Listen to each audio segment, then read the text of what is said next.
देखो सॉल्व आंशिक अवकल समीकरण, इसमें देखते हो इसको तुलना करोगे P P plus Q Q is equal to R से। तो समीकरण एक की तुलना, समीकरण एक की तुलना P P plus Q Q is equal to R से करने पर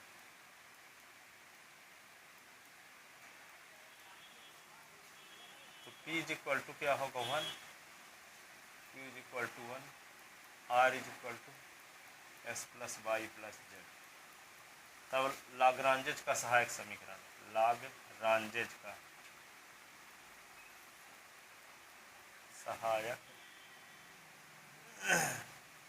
समीकरण है D S upon P D Y upon Q D Z upon are.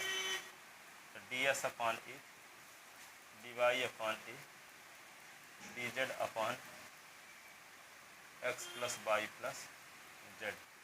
ये समीकरण नंबर 2। समीकरण एक का प्रथम दो अनुपात लेने पर P बराबर लैम्डा जेड बराबर लैम्डा एक्स नहीं मान सकते हो सर। हाँ फिर समीकरण नंबर 1 की तुलना कर रहे हैं सर। हाँ, तो P P plus Q Q is equal to R, इतने क्वेश्चन कल बताए थे सब में। पी पी का plus Q Q is equal to R. P बराबर lambda Z upon lambda X नहीं मान सकते सर, ऊपर जो रखा है। काहे माने लैम्डा जेड? ये तो लाग्रांज सभी समीकरण क्या होता है, पी पी प्लस इसमें कर रहे थे सर, P बराबर m Z minus n by, इसमें भी ना मान सकते हैं क्वेश्चन लिख रहे हैं सर। तो M Z minus N by कहाँ है? जैसे यहाँ पे सर P बराबर m जेड बराबर m Z minus n by, वैसे उसमें ही है ना सर। तब पी का गुणांक वहाँ पे कुछ, पी का गुणांक ये था, वहाँ पी का गुणांक कुछ नहीं है तो एक माना जाएगा। पी का जो गुणांक होगा वह कैपिटल पी का मान कहलाएगा। तब पी का गुणांक यहाँ कुछ नहीं है तो एक है, तो कैपिटल पी का मान एक होगा। और यहाँ क्यू का गुणांक जो होगा क्यू का मान कहलाते हैं, यहाँ कुछ नहीं है तो क्यू का मान एक होगा। वहाँ तो पी का गुणांक कुछ दूसरा था जो बोल रहे हो एम जेड इत्यादि। स्मॉल पी का जो गुणांक होगा कैपिटल पी कहलाएगा, स्मॉल क्यू का जो गुणांक होगा कैपिटल क्यू कहलाएगा। राइट हैंड साइड में जो होगा वह आर कहलाएगा। तो समीकरण 2 का प्रथम दो अनुपात लेने पर, पहले और दूसरे, समीकरण 1 का प्रथम दो अनुपात लेने पर, एक का प्रथम दो अनुपात लेने पर तो क्या होगा, D S upon 1 D Y upon 1। तो समाकलन करो दोनों साइड का, डी एस। तो यहाँ पे क्या होगा 1 का एस के सापेक्ष एक्स, 1 का वाई के साथ वाई प्लस समाकलन चर C1, S minus Y is equal to C1। समीकरण नंबर 3।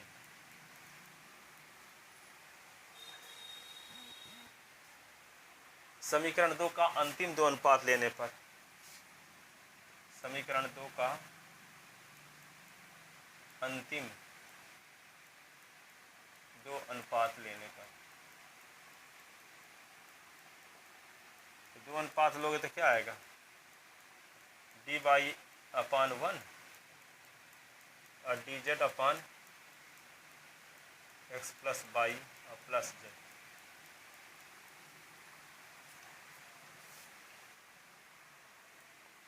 तो इसको ऐसे लिख सकते हैं,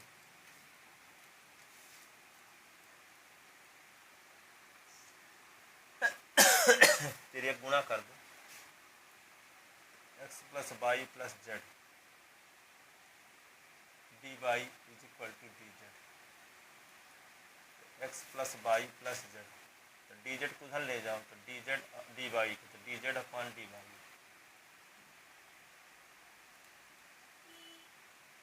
ये क्या होगा, D Z upon D Y is equal to X plus Y plus Z. तो जेड को इधर ले आओ तो D Z upon D Y और minus Z is equal to S plus Y. यह जेड में एक लीनियर डिफरेंशियल इक्वेशन, यह जेड में एक लीनियर डिफरेंशियल इक्वेशन है। यह जेड में एक रैखिक अवकल समीकरण है, रैखिक अवकल समीकरण है। तो समीकरण ये क्या होगा, 4, समीकरण 4 की तुलना, समीकरण 4 की तुलना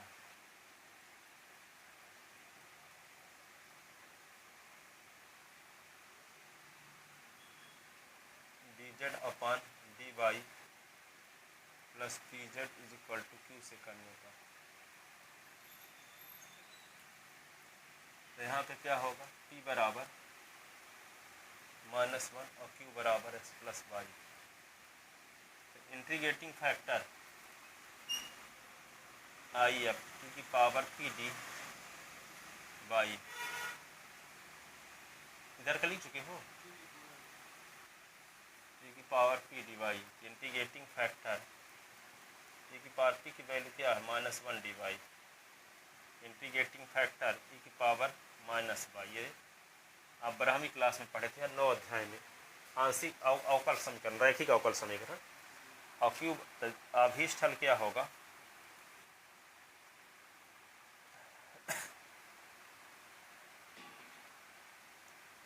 तब z into integrating factor is equal to q into integrating factor ये डी वाई। तो z into integrating factor e की पावर -y, q की वैल्यू क्या है, s plus Y, integrating factor क्या आया, e की power -y D Y, Y के सापेक्ष समाकलन करना।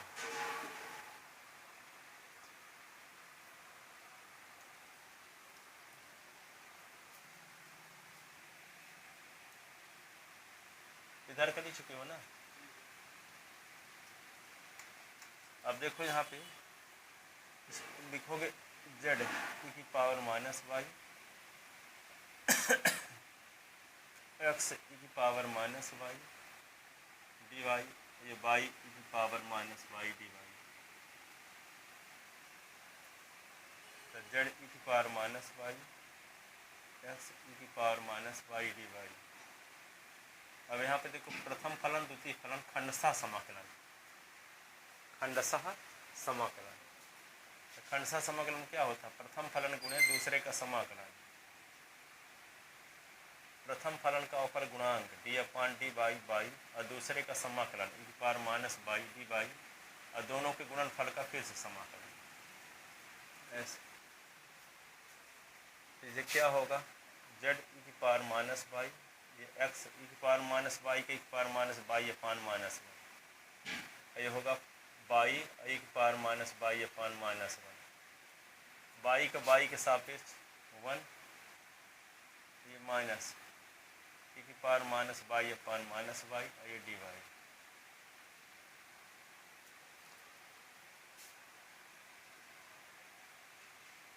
z e की पावर -y -x e की पावर -y, ये माइनस आ जाएगा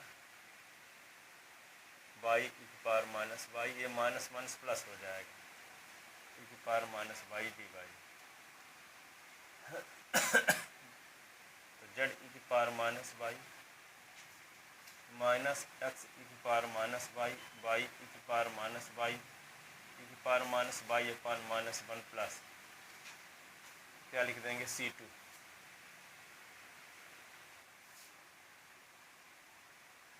z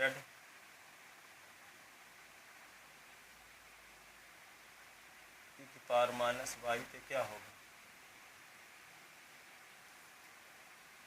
e की पावर -y कॉमन ले लो सबसे, e की पावर -y कॉमन, तो -x -y -1 प्लस C2।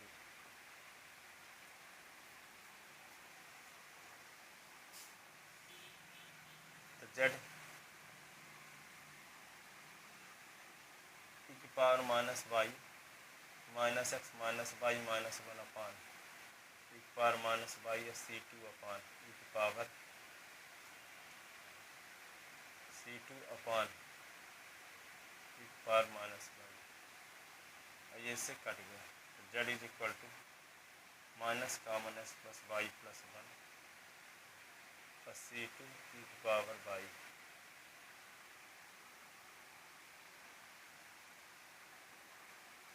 तो ये माइनस में इधर आ गया तो प्लस में हो जाएगा, तो Z plus X plus Y plus 1 upon E की पावर वाई।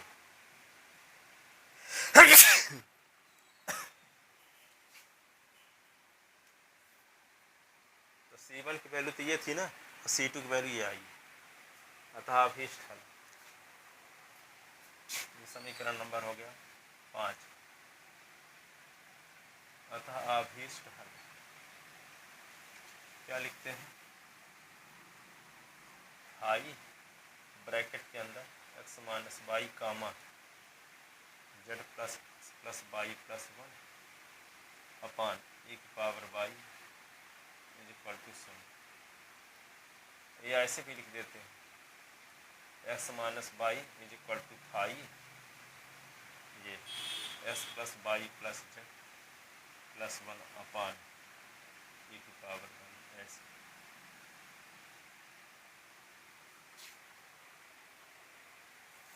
इसके पहले हम ऐसे लिखते थे, ऐसे भी लिख सकते हैं इसी को।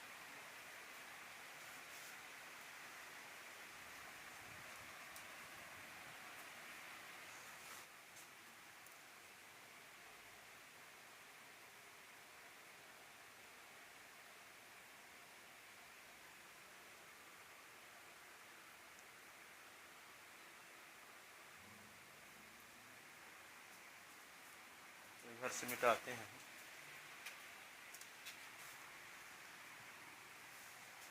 ये क्वेश्चन सबसे इम्पॉर्टेंट है, अच्छा और बताते हैं जी लेवल का। 4 लाइन में सने लिखा,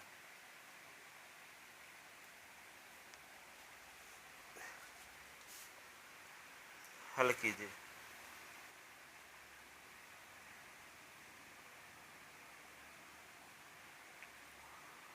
Y plus Z P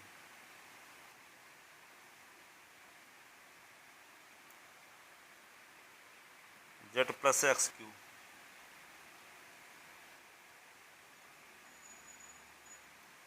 is equal to S plus Y. इसको सॉल्व करना है।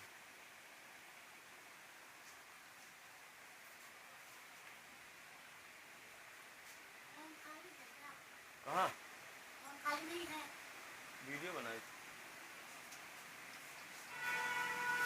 समीकरण 1 की तुलना, एक की तुलना किससे करेंगे, P D X P P plus Q Q Q Q P P plus Q Q is equal to R से करने पर।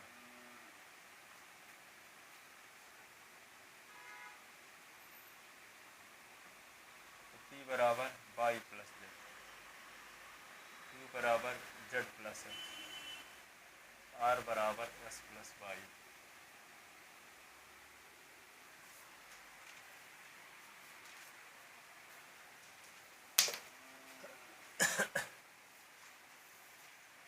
तब लाग्रांज का सहायक समीकरण, लाग्रांज का सहायक समीकरण क्या होगा, D S upon P D Y upon Q D Z upon R, D S upon P Y plus Z D Y upon Z plus X D Z upon S plus Y.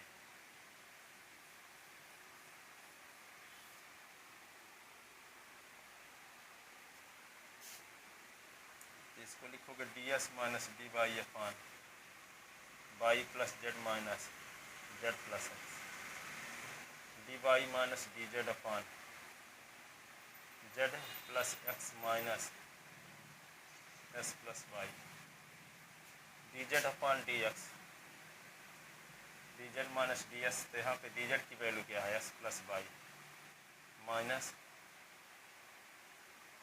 F by D Z Y plus Z. ऐसा करने से अंश हर का अवकल गुणांक हो जाएगा तो उसका समाकलन हर के लाग के बराबर हो जाएगा। तो D S minus D Y, इसका गुणा करोगे तो Y plus Z minus Z minus X, तो जेड जेड तो कट गया, D Y upon D Z, Z plus X minus Y, D Z minus D X, S plus Y minus Z, Y Y कट गया, S S कट गया, तो क्या होगा D S minus D Y upon Y minus X, D Y minus D Z upon Z minus Y, D Z minus D S upon X minus Z. देखो यहाँ ऊपर डी एस है ना, ऊपर डी एस है तो यहाँ S पहले होना चाहिए, डी वाई बाद में, तो वाई बाद में, जैसे क्रम है डी एस है तो नीचे एस होना चाहिए, डी वाई है तो नीचे वाई होना चाहिए, डी वाई है तो नीचे वाई, और डी जेड है तो जेड होना चाहिए, डी जेड है तो यहाँ जेड होना चाहिए, डी एस है तो एस होना चाहिए, तो माइनस कॉमन नीचे से ले लो, तो इसी क्रम में हो जाएगा, जैसे ऊपर है वैसे नीचे भी, तो माइनस कॉमन ले लेते हैं तो क्या होगा, ऊपर के लिए एक लाइन मिटा रहे हैं ना, तो ये होगा D S minus D Y, तो माइनस कॉमन ले लिए तो एक्स माइनस वाई हो गया, D Y minus D Z minus common ले लिए Y minus Z, D Z minus D X, तो माइनस कॉमन ले लेंगे तो जेड माइनस एक्स, तीनों से माइनस कॉमन ले लो, काट दो तीनों से, ठीक है, तीनों से माइनस काट दिए, ठीक है, तो क्या होगा D S minus D Y upon S minus Y, D Y minus D Z upon Y minus Z, D Z minus D S upon Z minus X. अब यहाँ पे देखो ये समीकरण नंबर हो गया 2, समीकरण 2 का प्रथम 2 अनुपात लेने पर, समीकरण 2 का प्रथम 2 अनुपात लेने पर, तो 2 अनुपात लेंगे तो क्या होगा D S D Y S minus Y, दोनों पक्षों का समाकलन, तो लाग क्या होगा X minus Y log Y minus Z plus log सी वन, ये क्या हो जाएगा log S minus Y minus log Y minus Z is equal to log C one. लाग का नियम लगाओगे तो लाग एम माइनस लाग एन तो बटे में हो जाता है, लाग एस माइनस वाई बटे y minus Z is equal to log C one, log दोनों साइड से हटा दो, एस माइनस वाई बटे y minus Z is equal to c one मिल गया। अब समीकरण 2 का अंतिम 2 अनुपात ले लो, समीकरण ये 3 हो गया। पुनः समीकरण 2 का अंतिम 2 अनुपात लेने पर, पुनः समीकरण 2 का अंतिम 2 अनुपात लेने पर,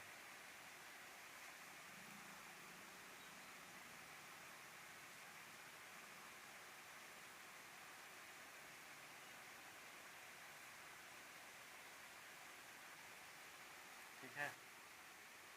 अब समाकलन करते हैं,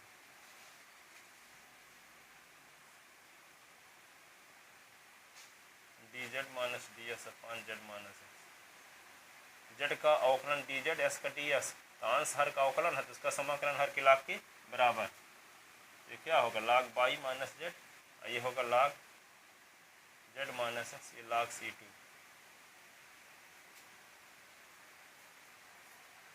इसको इधर ले आएंगे,